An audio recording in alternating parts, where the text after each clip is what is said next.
कहानी तो आपने बहुत सुनी होगी, पर ये जो कहानी है वो एक ऐसे शख्स की है जो जिंदगी से ज्यादा वो मौत का सच जानना चाहते थे। मुर्दों को ढूंढना उनका शौक था।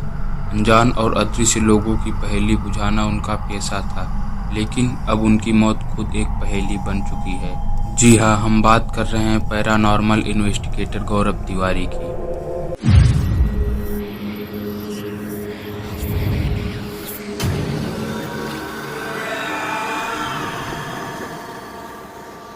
7 जुलाई 2016 को 32 साल के गौरव रोज की तरह सुबह 8 बजे उठे और अपने डेली रूटीन में लग गए। उन्होंने पहले अपना नाश्ता किया, फिर और रोज की तरह अपने ईमेल्स चेक किए और कुछ जरूरी ईमेल सेंड करने के बाद गौरव करीब 11 बजे के आसपास अपने बाथरूम में नहाने चले गए। घर के सभी लोग अपने अपने कामों में लगे थे जब उन्हें बाथरूम में से एक बहुत जोर की आवाज आई, मानो कुछ गिरा हो।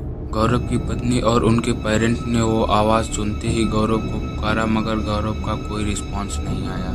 कुछ ही देर में तीनों बाथरूम के पास पहुंच गए और बाथरूम को नॉक करने लगे, मगर तभी गौरव ने किसी बात का कोई रिस्पांस नहीं दिया। गौरव के घर वाले बुरी तरह से परेशान हो गए और वह जोर जोर से दरवाजा पीटने लगे। गौरव के पिता ने किसी तरह दरवाजा तोड़ा और उन्होंने देखा कि गौरव तो बाथरूम के फ्लोर पर बेहोश पड़ा है। घर वालों ने बिल्कुल भी देरी न करते हुए गौरव को उठाया और सीधा हॉस्पिटल ले गए। वहां जाते ही डॉक्टर ने गौरव को डेड डिक्लेयर कर दिया। हैरत की बात तो ये थी कि गौरव की डेथ यूं तो ऑन द स्पॉट हो गई थी, मगर उन्हें इंटरनली कोई नुकसान नहीं हुआ था। यानी ना ही गौरव को कोई हार्ट अटैक आया था और ना ही उनके साथ कुछ ऐसा हुआ था कि जिसकी वजह से उनकी मौके पर ही मौत हो जाए।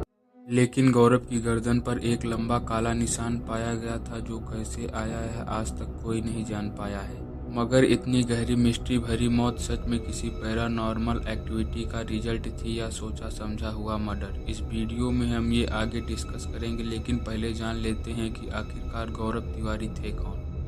गौरव तिवारी इंडियन पैरानॉर्मल सोसाइटी के फाउंडर थे। वो 2 सितंबर 1984 में पटना में पैदा हुए थे। 21 साल की एज में वो अमेरिका अपनी हायर स्टडीज के लिए चले गए थे। वैसे तो वो एविएशन इंडस्ट्री यानी एरोप्लेन की पढ़ाई करने अमेरिका गए थे, मगर वहां जाकर उनकी दिलचस्पी पैरानॉर्मल एक्टिविटीज और भूत प्रेत से जुड़ी चीज़ों में बढ़ने लगी। अमेरिका में उन्होंने कई पैरानॉर्मल इन्वेस्टिगेटर ग्रुप्स का काम बहुत नज़दीकी से देखा। धीरे धीरे उन्हें खुद एक पैरानॉर्मल इन्वेस्टिगेटर बनने का फैसला कर लिया। मगर आप सोच रहे होंगे कि आखिर ऐसा क्या हुआ उनके साथ, अमेरिका में वो अपनी फील्ड की पढ़ाई छोड़कर भूत प्रेत की तरफ मुड़ गए।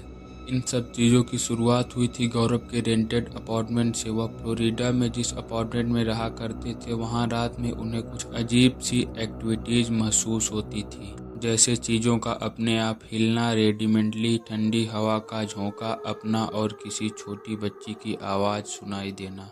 जब उन्होंने आसपास के लोगों से पूछा तथा जांच पड़ताल की तो उन्हें पता चला कि सबका ये मानना था कि उस अपार्टमेंट में एक छोटी बच्ची की आत्मा रहती है।